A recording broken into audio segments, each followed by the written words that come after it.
Israel continues its ground offensive in Lebanon, attacking Hezbollah's intelligence headquarters in Beirut. In the meantime, oil prices have shot up as concerns grow over a possible Israeli attack on Iran's oil facilities. South Korea and the U.S. reach a deal on defense cost-sharing after 8 rounds of negotiations. Korea's contribution will go up 8.3% in 2026 under the New Deal, which will be effective until 2030. From a commercial producer turned director to a Japanese star director, we bring you the stories of film directors in spotlight at this year's Busan International Film Festival. It's October 4th, 6 p.m. in Seoul. This is Newscenter. Thank you for joining us. I'm Yoon Jung-min. We begin once again with escalating turmoil in the Middle East. Israel continues its major attacks on Lebanon, this time targeting Hezbollah's intelligence headquarters. Lebanese authorities have reported dozens of deaths. Yoon reports. Beirut was shaken by powerful blasts overnight, marking some of the heaviest Israeli strikes on the city so far. Large plumes of smoke rose from Beirut's southern suburbs on Thursday after multiple Israeli attacks on the area, one of which targeted Hezbollah's intelligence agency. The Israel Defense Forces said in a statement that they attacked Hezbollah's intelligence headquarters, responsible for aggregating intelligence about Israel and its military.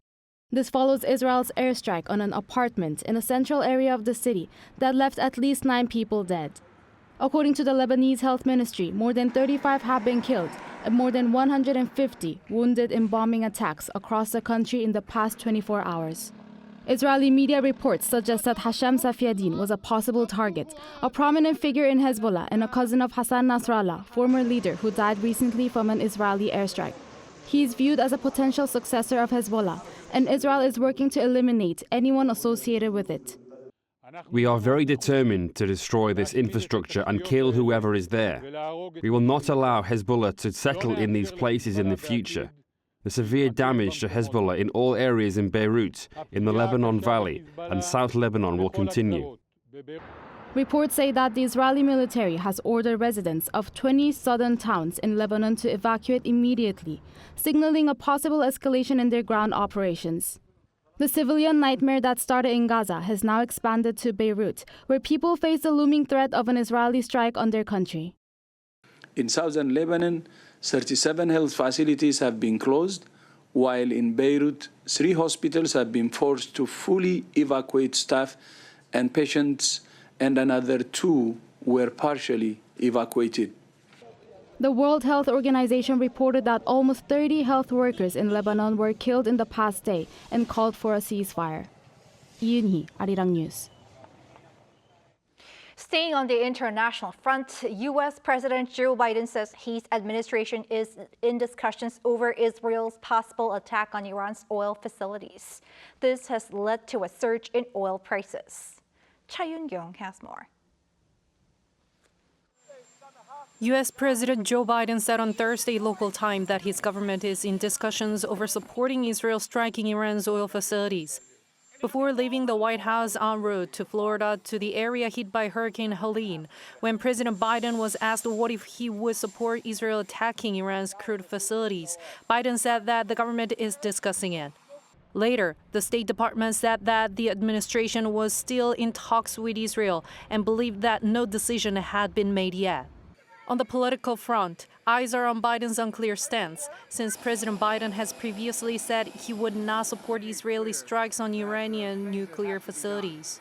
As Israeli Prime Minister Benjamin Netanyahu said that Iran will pay a heavy price for Tuesday's attack, Israel is expected to launch its retaliation on Iran soon, raising fears over a wider conflict in the Middle East. Meanwhile, the possibility of an Israeli attack on Iranian oil infrastructure has since caused market worries, leading to a surge in oil prices. U.S. West Texas Intermediate rose toward $74 a barrel after surging more than 5% on Thursday, while Brent closed near $78. Crude oil prices has soared this week as the escalation of tensions in the Middle East raised the possibility that supplies from the region could be disrupted. Oil prices have always been one of the most important variables in the U.S. election. And some analysts say that the higher oil prices could impact the upcoming election in favor of former President Donald Trump. 차윤경, Arirang News. In other news, South Korea and the U.S. have finally reached a deal on sharing the costs needed for U.S. troops stationed in Korea after holding 8 rounds of negotiations. Korea's contributions will go up about 8% in 2026 under the new deal. Our foreign affairs correspondent Bae-Eun-ji has the details. For the past 5 months, officials from Seoul and Washington have been holding talks to determine how much South Korea will pay for the roughly 28,500 U.S. troops stationed in South Korea. The government explained Friday that the two sides have finally come to an agreement on the 12th Special Measures Agreement, known as the SMA, which will be effective for 5 years, from 2026 to 2030. South Korea's contributions in the first year of the agreement, 2026, will be some 1.52 trillion Korean won, or around $1.14 billion US dollars. That's around an 8.3% increase compared to the previous year. After that, the cost will gradually increase over the next 5 years, based on the Consumer Price Index, to reflect inflation.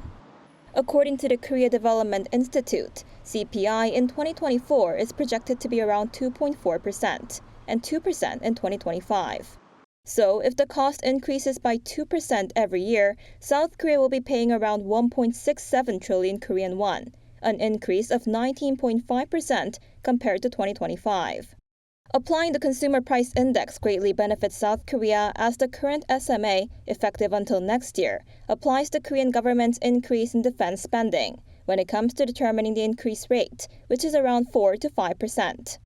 If South Korea were to increase 5% annually, it would be paying over 1.8 trillion Korean won in 2030, 26.7% more than the amount in 2025.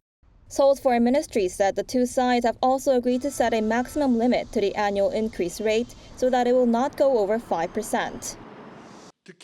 We believe the significant achievement of these negotiations is that while South Korea and the United States maintain the framework of the existing agreement, the two countries have replaced the current measure of applying the defense budget to be used as the increase rate with the annual consumer price index and have reintroduced a limit.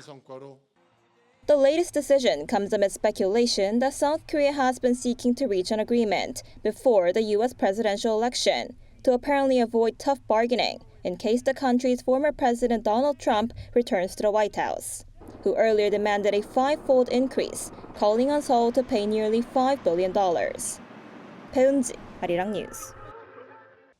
North Korea has denounced the South Korean president for his recent warning against the regime during the Armed Forces Day speech.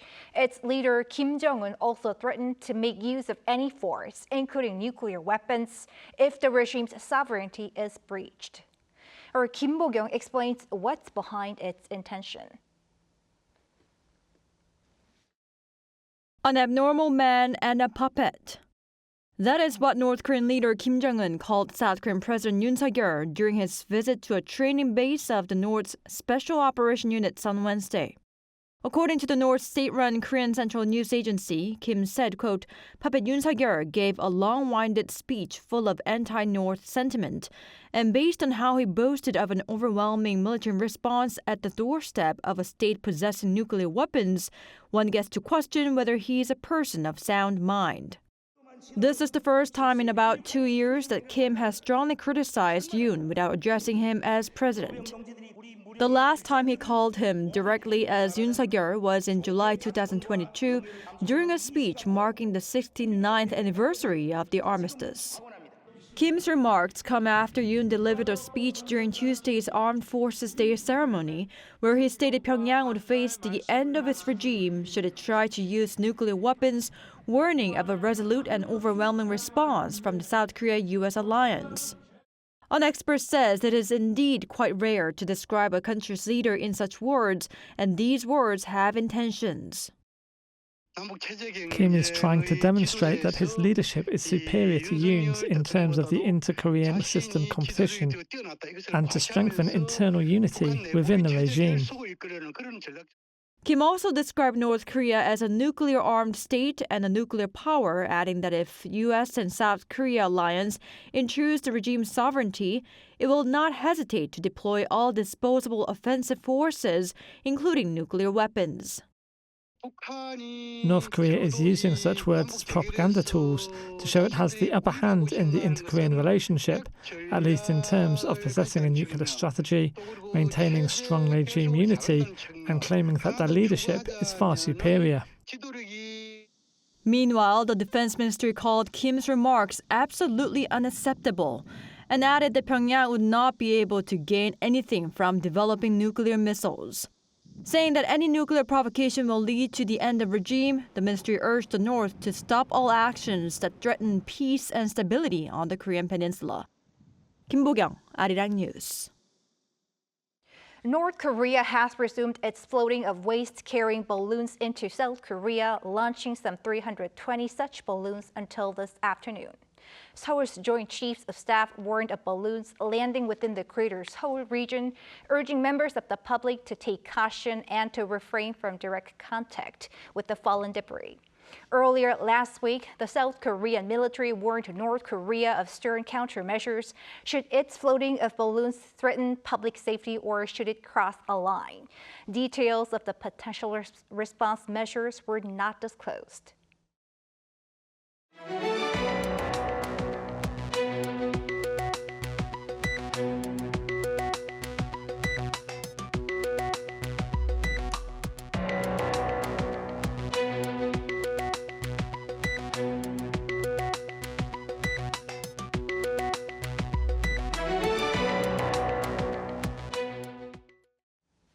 October 5th marks the World Korean Day. In light of this, Prime Minister Han Duck-soo says the South Korean government will create an atmosphere where successful overseas Korean businesses can freely invest in their motherland. He attended the main celebration on Friday for the 18th World Korean Day in Seoul. Han added Korean immigrants around the world are recognized for creating rare success stories in the history of global migration, and overseas Koreans have been companions in the remarkable success achieved by South Korea.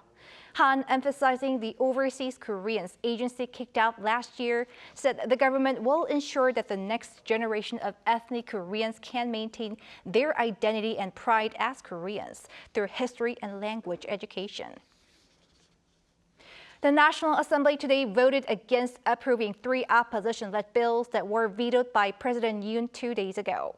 The bills included 2 special probes, one into possible meddling by the government in an investigation into the death of a Marine last year, and the other into stock manipulation accusations against First Lady Kim Gon-hee.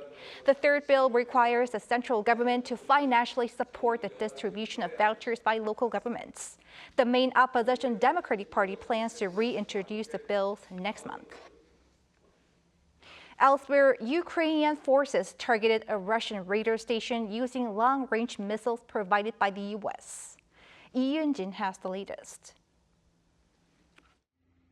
The Ukrainian military said on Thursday that it used U.S. Army Tactical Missile System, or ATACMS, ballistic missiles to strike a Russian Nebo-M radar station. The Nebo-M radar is a system that can detect 5th-generation aircraft, like the F-22 and F-35, as well as long-range ballistic missile launches. Ukraine's military says it believes Russia had 10 such operational systems left. The military did not state any details of the strike, including when it had taken place, but said that the destruction of the Nebo-M radar creates a favorable air corridor for the effective use of missile weapons. The long-range ATACMS missiles Ukraine used were sent by the United States in the spring, when Ukraine at the time had committed to only use the weapons inside its own territory, which is also the case with the British Storm Shadow.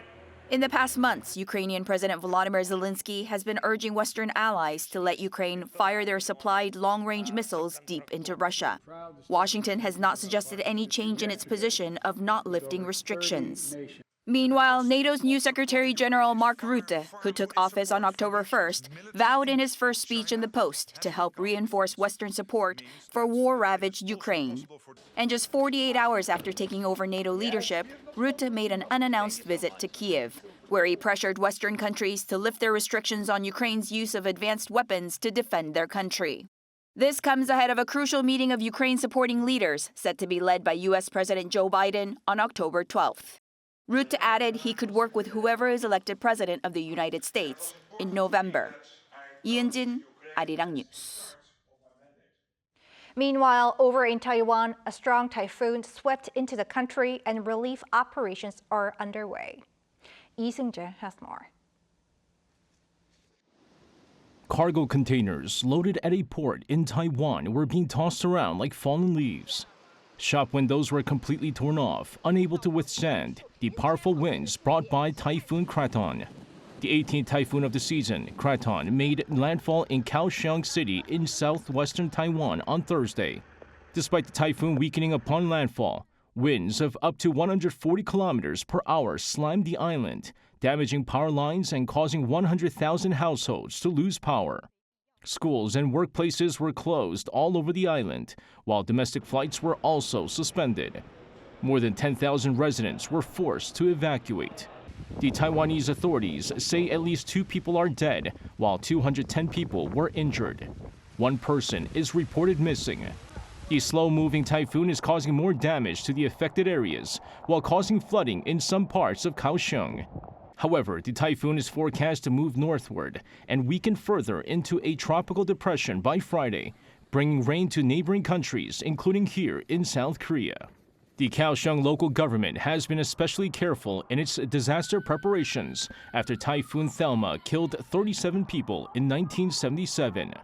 Lee Seung-jae, Arirang News.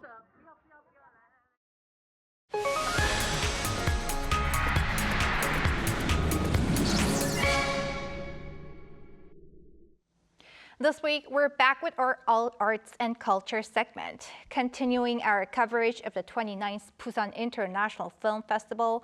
Today, our culture correspondent Song Yoo-jin introduces some groundbreaking films and emerging directors who are bringing fresh perspectives to screen at this year's edition.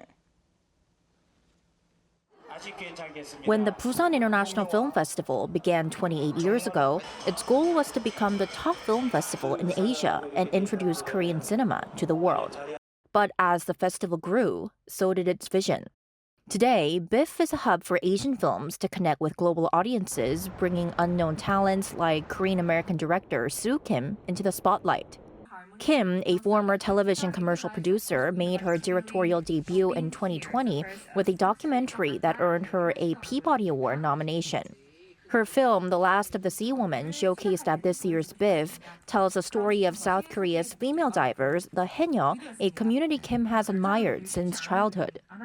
They were so bold and so confident and so fearless, and I just really fell in love with this kind of different version of Korean womanhood that I had seen in them. All the women I could see that were in the ocean looked like harmonies. And she said, that's when she said, this is probably it. I think we're the last generation of the Haenyeo. That's the moment I decided someone has to document this culture before it's too late. So Kim's film shows the daily lives of these divers who continue to work well into their 60s, 70s, and even 80s, diving into the sea to harvest seafood and maintaining a tradition they take immense pride in. As she spent more time with them, Kim realized that the biggest threat to their culture wasn't time. When I started to learn more about how the environmental crisis has really been affecting their day-to-day work, how it's absolutely disrupting the ecosystem of the ocean, how the marine life is dying, and how it's really becoming one of the major threats to the continuation of their culture. So I wanted to show that. Pollution has wiped out everything, the conches, the shellfish. There's nothing left to catch, and we can't make a living anymore.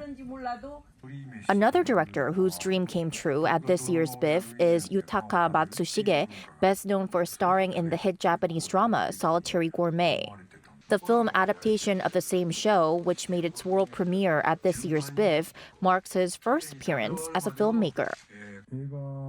I always had a passion for cinema because I wanted to make movies. Becoming a director was harder than I imagined, but incredibly rewarding. In the drama series, I just showed up and filmed at pre-selected restaurants. This time, I had to handle everything, from planning to scripting. The film follows Koro, the main character, on a culinary journey from Paris to Korea, offering audiences the same simple pleasure that made the drama series a hit across East Asia. The series is more like a documentary, showing a man simply enjoying a meal on an empty stomach. I think that's what made it appealing, especially for viewers tired of typical drama formulas. If this series can serve as a bridge between Japan and Korea, I'd be happy to dedicate myself to it. With films like these introducing fresh perspectives and untold stories, the Busan International Film Festival welcomes you to experience the diverse voices of Asian cinema right up until October 11th. 송유진, Arirang News, Busan.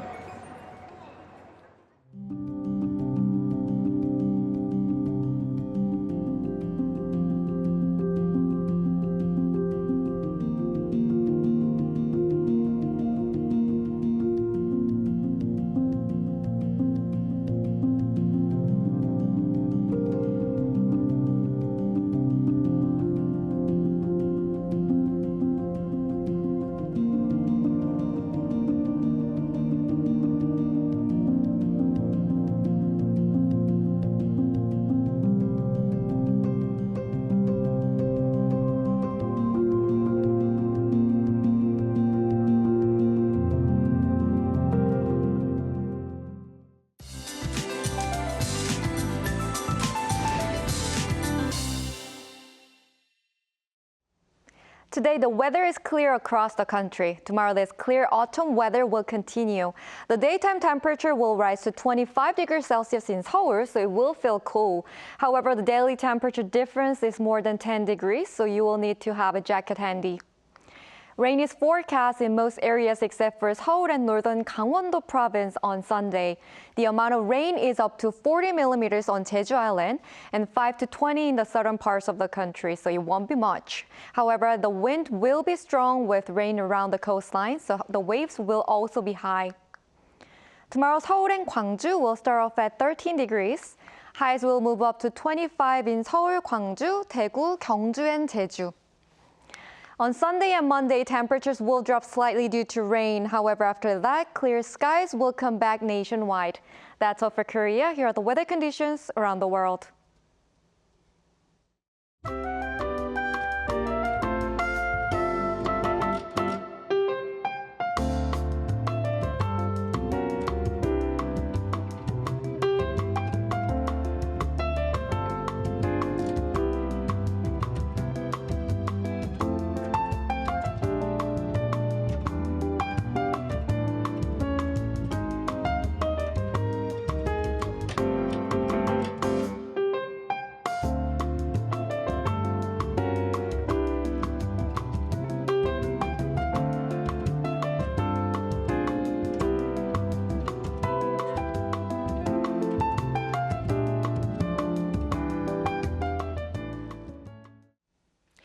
That is Newscenter for tonight. Thank you for watching.